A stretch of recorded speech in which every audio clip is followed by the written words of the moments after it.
bisha August barwaaqay la bilaatayo bulsho weynta anala faytahay barkula burjigii oneel bisho aas maye halgamalo basaaday bool leeylo rida bisha August barwaaqay la bilaatayo bulsho weynta anala faytahay barkula burjigii oneel bisho aas maye halgamalo basaaday bool leeylo rida aad baan idinku mahad celinaynaa waana idin sharfaynaa sababta aan sida u leenahayna waxa weeye waxaan hubnaa ujeedada ka dambaysa imaatinkiina halkan in ay tahay wax ku qotama xaqiiq aan qarsoonayn oo ah inaad tihiin dad u taagan maalmarinta waajibka ku aadan si ay u helaan xuquuqda iyagu ay leeyihiin ee dadkooda iyo dalkooda ay ka sugayaan in ay u soo hooyaan guulka madambaysa oo ay ku noolaato ummadda annagu aan ka dhalannay ee aan la wada soconna inay soo martay halgan aad iyo aad u dheer oo ay ka soo martay dhibaato aad iyo aad u badan dad badan lagu waayey dad badan ay ku dhaawacmeen runtii aad iyo aad baan waxaan idin leenahay mar kale waad mahadsantihiin waad mahadsantihiin waad mahadsantihiin inta markaan ka gudbo waxaa jirta waagii nabiga salawaatullaahi wasalaamu calayhi markuu dhintay iyo dad fara badan ridoobeen oo diinta ka noqdeen marka wufuud baa la kala dirayoo nin la dhihi jiray suhayl ibnu camar oo dadkii qurayshta ahaa ama sanaadiidda quraysh la dhihi jiray ka mid ahaa ama dadka odayaasha oo quraysh oo soo islaamay fatxu maka markii maka la furtay kadib yaa mikrafoon qabsaday adigu mikrafoon xilligaa majinay intuu dadka hor istaago wuxuu yidhi wallaahi la yabluqanna hada diin aqsa almashriqi waalmaqribi ilaahay baan ku dhaartay diinkan wuxuu gaari doonaa bari iyo galbeed inta uu gaari doonaayo waxaan arrintaa tusaale ugu soo qaadanayaa run ahaantii halgankan meel walbana wuu gaaray wuuna gaari doonaa intiisa dhiman guulna way ka soo hoyan doontaa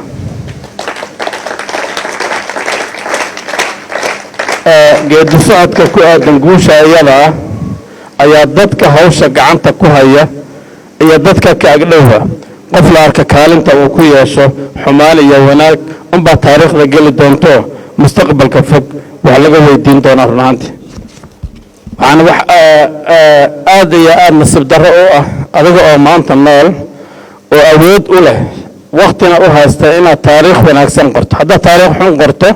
waxay la factirsanaysaa ilmahaada adiga dhasha sababta waxaad noqonaysaa ilmahaada waxay noqonayaan kuwii aabbahood u xumaa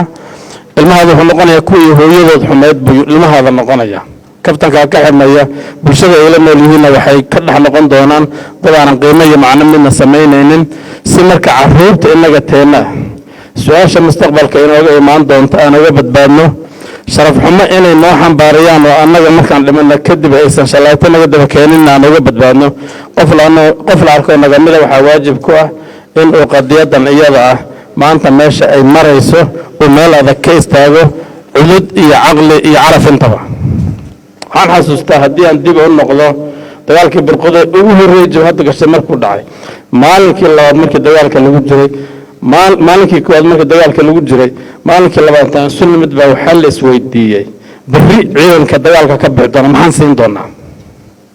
ilaahay baan ku dhaartay inaan been idiin sheegin saacaddan oo kale aan hawl qaybsanay si aan berri ciidanka cambuulo ugu helno markaasaa allah naxariistay maxamed siraad dolaal meel loo diray anna meel baa la ii diray axmed nuur samadana meel baa loo diray nin la dhihi jiray axmed siraadna meel baa loo diray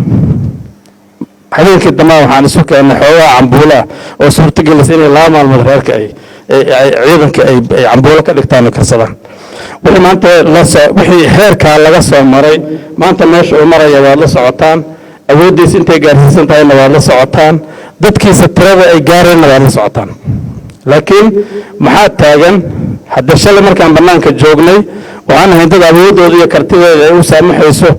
inay iyagu dadka iska xigaan inay iyagu isku tashadaan inay iyagu isla tashadaan masaalixdoodana ay noqoto ka go-aan gaaristeeda mid ayaga gacanta ugu jirta laakiin hadda waan soo guurnay dadkii aan la halgamaynay yaan soo dhex degnay duruuftii waa isbedelaysaa marka wax fara badan baa meesha ka leexanaya dad fara badan baa laga yaabaa inay wanaaggii xumaan u bedelaan dad fara badan oo wanaagga aan markii hore xogaalka ahayna waxaa laga yaabaa inay ku soo biiraan taa marka waxaa ka markhaati kacaysa majraha taariikhda iyo socodkeeda ka markhaati kacaysa taa markaan intaa kaga gudbo waxaan hubaa haddii ilaahay yidhaahdo dadkani waa xaqlayaal waana laga gardaran yahay dulmi badanna wuu ku dhacay laga soo bilaabo minilig ilaa iyo lagu keeno dowladdii u dambaysay xasuuqii dadkeenna loo geystay waan ogsoonnahay xaq baana u leenahay cid walbo arrintaa iyada ah ku lug lahayd inaan taariikhdeeda dib u raacno oo aan dhibaatadan iyada ah ee ay geysteen la duugay inaan taariikhda soo hordhigno xaq baan u leenahay dhibkiina loo geystay inaan ka doodno xaq baan u leenahay waxa aan rabno inaan sheegano xaq baan u leenahay inaan la nimaadno aragti cilmiyeysan oo cajzi gelisa midka xaqa naga haya annaguna aan dhiibanaan ka helno si aan guulkama dambaysa u gaarno waxaan idiin sheegayaa maxay taa ku imaan kartaa waa innaga wada shaqayno wey waa innaga oo aanan kala gabanin waa innaga oo joogto ay inoo noqoto inaan isla joogno had iyo jeer waxaa tusaale ugu soo qaadanaya xafiiskan galabta intan qof ay fadhido haddii aanan la fadhiisanon sidaan loo fadhiisan guushu miyay imaanaysaa ma imaanayso dadku waa inay joogteeyaan xafiiska meeshiisa dadku waa inuu qofka noloshiisa daraadna meesha waan ka sheegay waa inay noloshaada ka mid tahay inaad xafiiska timaado had iyo jeer waa inaad xafiiska joogto ku ahaato sababtoo ah inaad xafiiska joogto ku ahaato waxay keenaysaa in aadan xogta jirta aadan ka noqonin qof marti ka ah hadda dadkeenna waxay ku dhihi magaaladooyinkaa la fadhiisanaya waxaa lagu dhihi xafiiskii maxaa laga sheegay jabhaddii maxaa laga sheegay haddiise adigu aad meeshan timaado waxaa khasaba xogta heerkaadaad ku ogaanaysa haddaad xubin tahay heerka xubin baad ku ogaanaysaa haddaad mataqaanaa golo dhexe tahay heerkaadaad ka ogaanaysaa haddaad guddi fulin tahayna heerkaadaad ka ogaanaysaa laakiin haddaad bannaanka iska taagan tahay oo aadan soo dhaafayna maxamed nabiy lumiy wacalaa aalihi wasaxbihi wasalam amaa bacdu assalaamu calaykum waraxmat ullahi wabarakaatu salaan kadib dhammaan qaybaha iyo xubnaha ay ka kooban yihiin ururada bulshada gobolka faafan ee maanta halkan iskugu yimid aad iyo aad baan idinkugu mahad celinaynaa waana idin sharfaynaa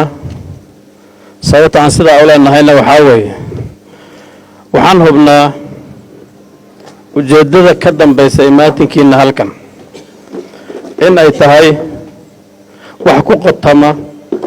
xaqiiq aan qarsoonayn oo ah inaad tihiin dad u taagan maalmarinta waajibka ku aadan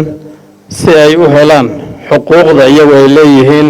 ee dadkooda iyo dalkooda ay ka sugayaan in ay u soo hooyaan guulkama dambays ah oo ay ku noolooto ummadda annagu aan ka dhalannay ee aan la wada soconna inay soo martay halgan aad iyo aad u dheer oo ay ka soo martay dhibaato aad iyo aad u badan dad badan lagu waayey dad badan ay ku dhaawacmeen runtii aad iyo aad baan waxaan idin leenahay mar kale waad mahadsantihiin waad mahadsantihiin waad mahadsantihiin kadib isku shaandhayntii uu guddoomiyuhu sameeyey waxaa loo qorsheeyey weji koowaad weji labaad weji saddexaad wejiga koowaad waxaa lagu mataaneeyey 3 gobol oo kala ah Jarar Qoraxay iyo Doolo waxay baxeen 30kii bishii hore maanta waxay maqan yihiin 40 bari qorshaha la siiyay wuxuu ahaa gobol kasta ama guddi kasta oo gobol xaar ka mid ah inuu 45 bari maqnaado 45 bari wuxuu ku darsadaa shaqadiisii inuu yaraado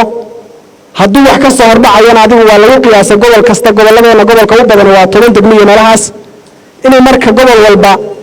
muddadaas uu shaqadiisa ku qaban karaa la qorsheeyay gobolladii ugu horeeyay oo Qoraxay iyo Doolo iyo Jarar ahaa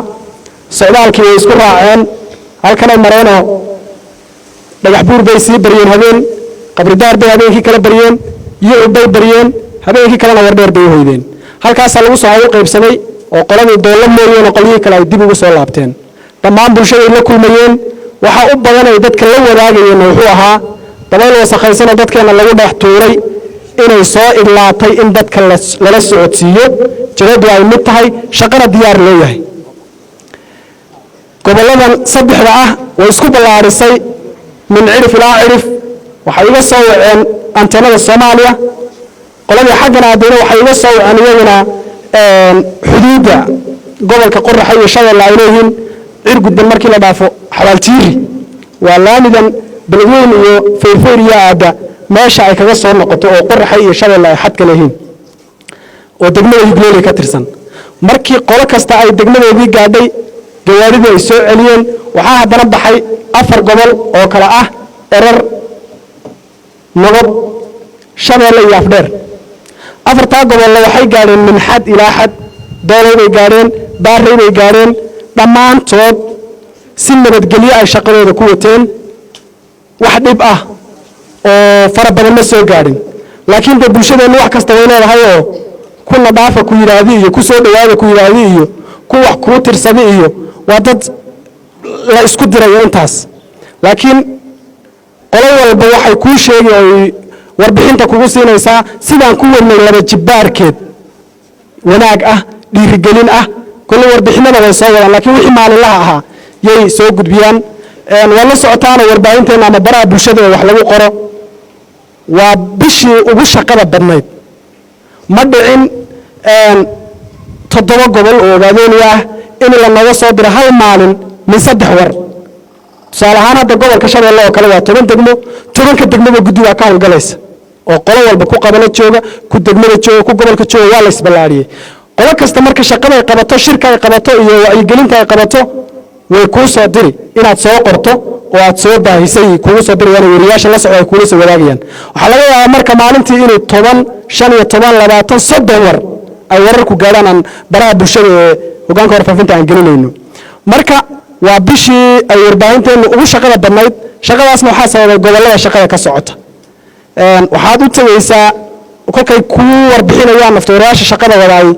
يعني dad aan cuduradan iyo corona waxba ka ogeyn adduun aan warahaynin anteena aan lahayn telefoon aan lahayn meel jaaka ku xiran gaariga u yimaadaay mid sidoo ku soo gaadhay Ilaahay inuu yahay oo nololaadu qalafsan ku jira sidaas haddana gumaysi oo waxaysanayo saddexdii gumaysi aan ku jirnay saddexdiiba ay kulmiyeen waxaan ku jirnaa saddex gumaysi aad u adag gumaysiga guud ee aynu wada garanayno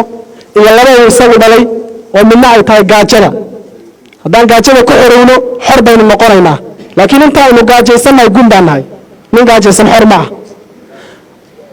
ka saddexaadna wuxuu yahay midkan qabyaaladda ah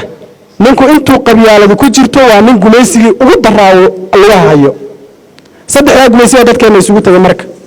dadka la kulmaya naftireesha la kulmaya waxay ku sheegayaan saddexdaa gumaysi yani mid waad ka xoroobi kartaa ama wada hadal kaga xorow ama qalin kaga xorow waa dad nool laakiin kuway sameeyeen waxana badada ka daran buu kuway sameeyeen baan laga xoroobi karin oo qabyaalada ah oo isku dirka ah oo wixiga marka qof kasta hadii uu maanta intuu soo tooso uu niyadiisa galiyo wuxuu maanta ku qabeyn lahaa inuu jeebkiisa inuu dhigidkiisa ka soo dhacsado ninkaas waa gob hadduu isagu isku filaado walaalkiina uu ku filaan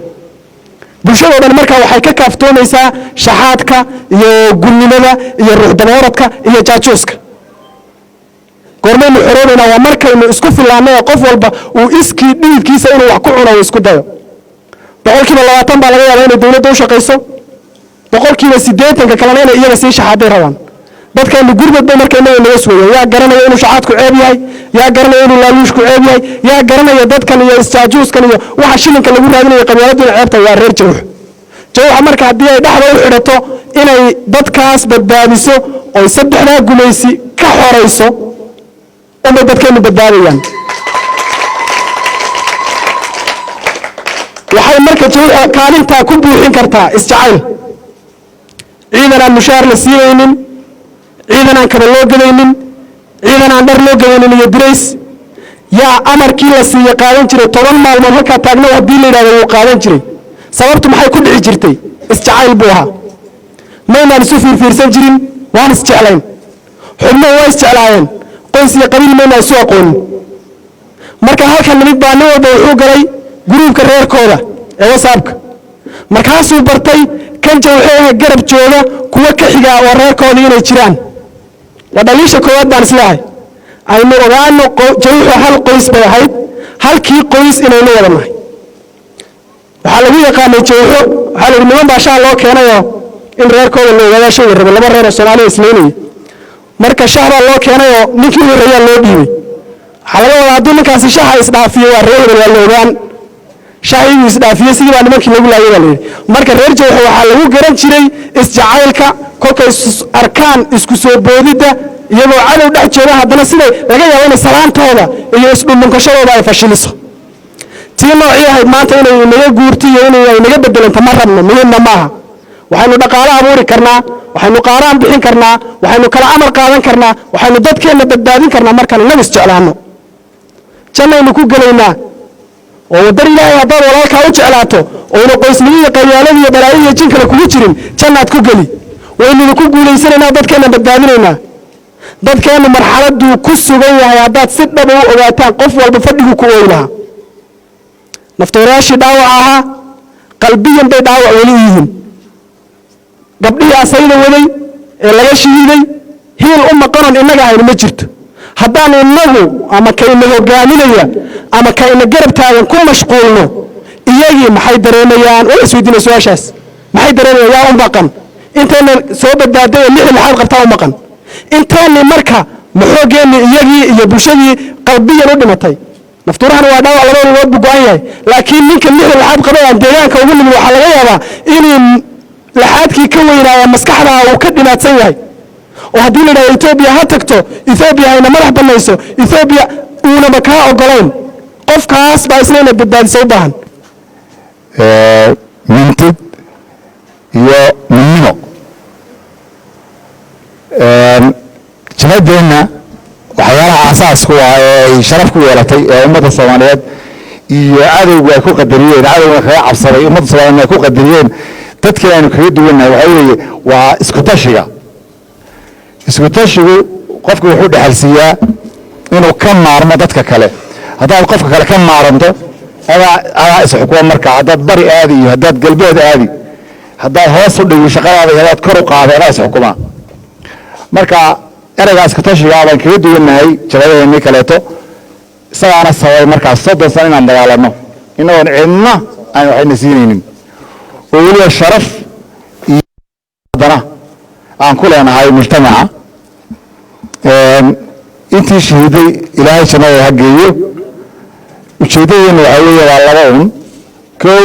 qofku inuu tii ilaahay uu helo oo uu janno galo haddii kalena uu goolka dhaliyo oo tii adduunna ku daro markaas wiilasheenni iyo gabdhaheenni arrintaas qaatay ee naftooda huray iyo kuwii u luga beelay horta qalbiga ku qabto oo u duceeya ilaahay janno ha geeyo innaga laabaya maalka ku jihaada macnaha maalka ku dadaala maalka ku ijtihaada asaga horreysiiya markaasay markaa ay danta kale imanaysaa qofku naftiisu hurayaa uu mintidahayaa uu isku tashanayaa marka horta arrimaha dhaqaalaha aan halkan soo istaagay waa waxayaan sharafahaasi leeyihiin horumarintaana way leeyihiin oo waxyaalaha inoo ah priority kow lamarwan inoo ah weeyaan halgankeenna waayihii aanu jaalidaha joognay waxaan ahaa galbeedka aan ka howlgeli jiray wax kalena aanan qaban jirin markii maskaxda iyo aqoonta iyo waxaa laga reebo waxay ahayd in la joogtiyo arrimaha dhaqaalaha iyo isku tashiga maxay suurtogelisay markaa waxay suurtogelisay annagoo joogna galbeedka yurub ayuu cadowgu xuumin jiray jineef oo bartamaha yurub weliba xaggan ka soo ah caawa markaan maqlo inta badan way isqarin jireen inay shir qabanayaan si aan loogu bannaan bixin marka amin maaragtay degdega oo laga yaabo inay 5 sax ka dhiman tahay waxaa la dhihi keliya taliyihii mele sinaawi ayaa imanaya xarunta united nationka ee Geneva oo shir ku qabanaya saan marka ha u carqalayno oo istaagno markaas baa marka waxa la hayaa marka waa in toon baawur la kireeyo basas la kireeyo intaasoo ruux la kaxeeyo oo la qaado maxaa ku bixi qarash baa markaas qof walba marka wuxuu hayo